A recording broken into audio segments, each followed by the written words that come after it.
يا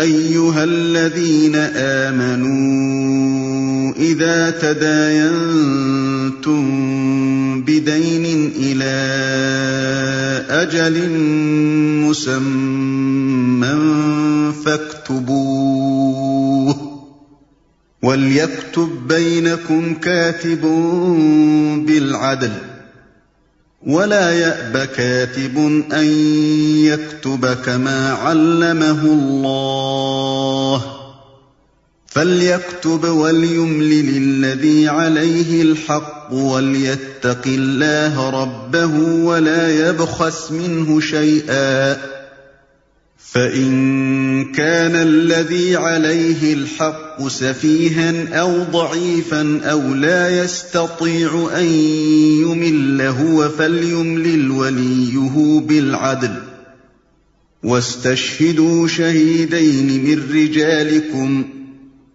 فإن لم يكونا رجلين فرجل وامرأتان ممن ترضون من الشهداء أن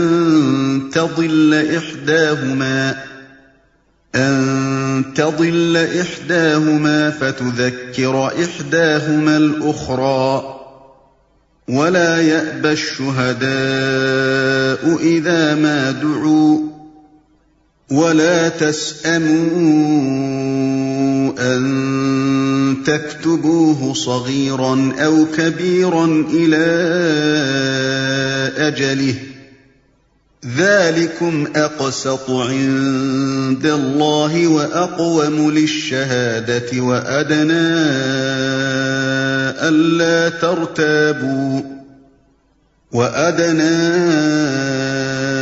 ألا ترتابوا إلا أن تكون تجارة حاضرة تديرونها بينكم فليس عليكم جناح ألا تكتبوها وأشهدوا إذا تبايعتم ولا يضار كاتب ولا شهيد وإن تفعلوا فإنه فسوق بكم واتقوا الله ويعلمكم الله واللہ بکل شیء علیم۔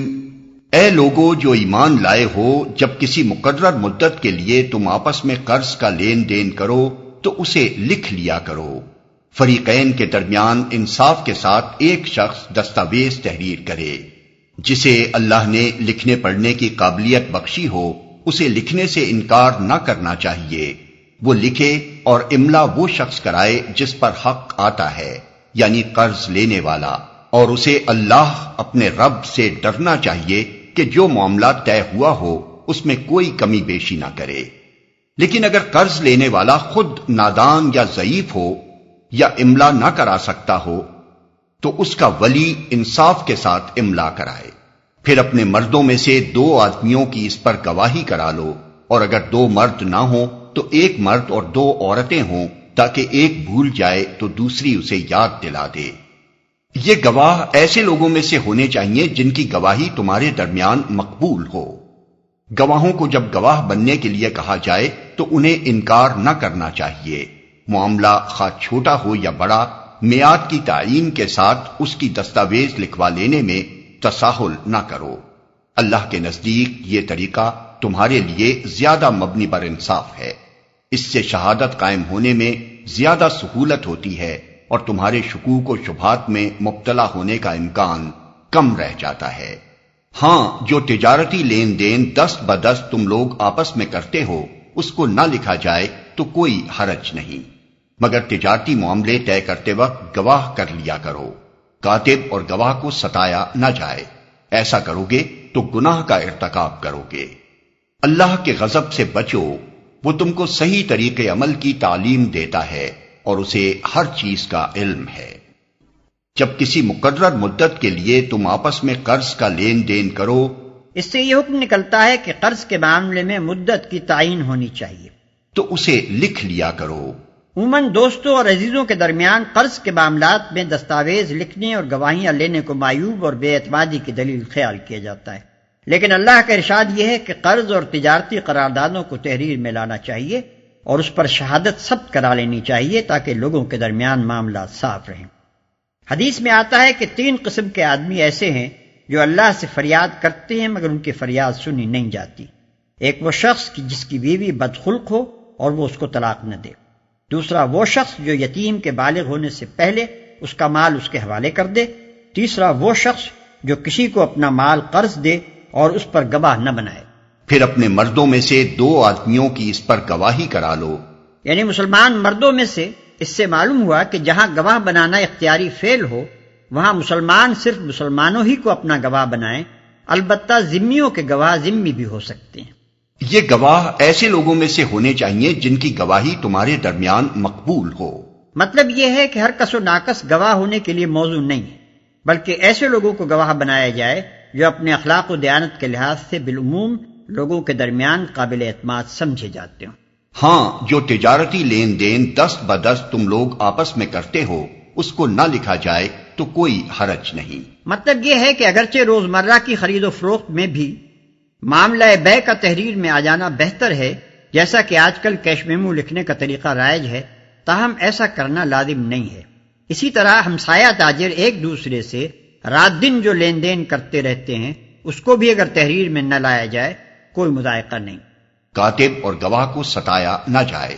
اس کا مطلب یہ بھی ہے کہ کسی شخص کو دستاویز لکھنے یا اس پر گواہ بننے کے لیے مجبور نہ کیا جائے، اور یہ بھی کہ کوئی فریق کاتب یا گواہ کو اس بنا پر نہ ستائے کہ وہ اس کے مفاد کے خلاف صحیح شہادت دیتا ہے۔ وَإِن كُنتُمْ عَلَى سَفَرٍ وَلَمْ تَجِدُوا كَاتِبًا فَرِهَانٌ مَّقْبُوضَةٌ فَإِنْ أَمِنَ بَعْضُكُمْ بَعْضًا فَلْيُؤَدِّ الَّذِي اؤْتُمِنَ أَمَانَتَهُ وَلْيَتَّقِ اللَّهَ رَبَّهُ وَلَا تَكْتُمُوا الشَّهَادَةَ وَمَن يَكْتُمْهَا فَإِنَّهُ آثِمٌ قَلْبُهُ وَاللَّهُ بِمَا تَعْمَلُونَ عَلِيمٌ۔ اگر تم سفر کی حالت میں ہو اور دستاویز لکھنے کے لیے کوئی کاتب نہ ملے تو رہن بالقبض پر معاملہ کرو۔ اگر تم میں سے کوئی شخص دوسرے پر بھروسہ کر کے اس کے ساتھ کوئی معاملہ کرے تو جس پر بھروسہ کیا گیا ہے اسے چاہیے کہ امانت ادا کرے اور اللہ اپنے رب سے ڈرے، اور شہادت ہرگز نہ چھپاؤ۔ جو شہادت چھپاتا ہے اس کا دل گناہ میں آلودہ ہے اور اللہ تمہارے اعمال سے بے خبر نہیں ہے۔ تو رہن بالقبض پر معاملہ کرو۔ یہ مطلب نہیں ہے کہ رہن کا معاملہ صرف سفر ہی میں ہو سکتا ہے، بلکہ ایسی صورت چونکہ زیادہ تر سفر میں پیش آتی ہے اس لیے خاص طور پر اس کا ذکر کر دیا گیا ہے۔ نیز معاملہ رہن کے لیے یہ شرط بھی نہیں ہے کہ جب دستاویز لکھنا ممکن نہ ہو صرف اسی صورت میں رہن کا معاملہ کیا جائے۔ اس کے علاوہ ایک صورت یہ بھی ہو سکتی ہے کہ جب محض دستاویز لکھنے پر کوئی قرض دینے کے لیے آمادہ نہ ہو تو قرض کا طالب اپنی کوئی چیز رہن رکھ کر روپیہ لے لے، لیکن قرآن مجید چونکہ اپنے پیرووں کو فیاضی کی تعلیم دینا چاہتا ہے اور یہ بات بلند اخلاق سے فروتر ہے کہ ایک شخص مال رکھتا ہو اور وہ ایک ضرورت مند آدمی کو اس کی کوئی چیز رہن رکھے بغیر قرض نہ دے، اس لیے قرآن نے قصداً اس دوسری صورت کا ذکر نہیں کیا۔ اس سلسلے میں یہ بھی معلوم ہونا چاہیے کہ رہن بالقبض کا مقصد صرف یہ ہے کہ قرض دینے والے کو اپنی قرض کی واپسی کا اطمینان ہو جائے، اسے اپنے دیے ہوئے مال کے معاوضے میں شے مرہونہ سے فائدہ اٹھانے کا حق نہیں۔ اگر کوئی شخص رہن لیے ہوئے مکان میں خود رہتا ہے یا اس کا کرایہ کھاتا ہے تو دراصل سود کھاتا ہے۔ قرض پر براہ راست سود لینے اور رہن لی ہوئی چیز سے فائدہ اٹھانے میں اصولاً کوئی فرق نہیں ہے۔ البتہ اگر کوئی جانور رہن لیا گیا ہو تو اس کا دودھ استعمال کیا جا سکتا ہے اور اس سے سواری و باربرداری کی خدمت لی جا سکتی ہے، کیونکہ یہ دراصل اس چارے کا معاوضہ ہے جو مرتہن اس جانور کو کھلاتا ہے۔ اور شہادت ہرگز نہ چھپاؤ۔ شہادت دینے سے گریز کرنا یا شہادت میں صحیح واقعات کے اظہار سے پرہیز کرنا، دونوں پر شہادت چھپانے کا اطلاق ہوتا ہے۔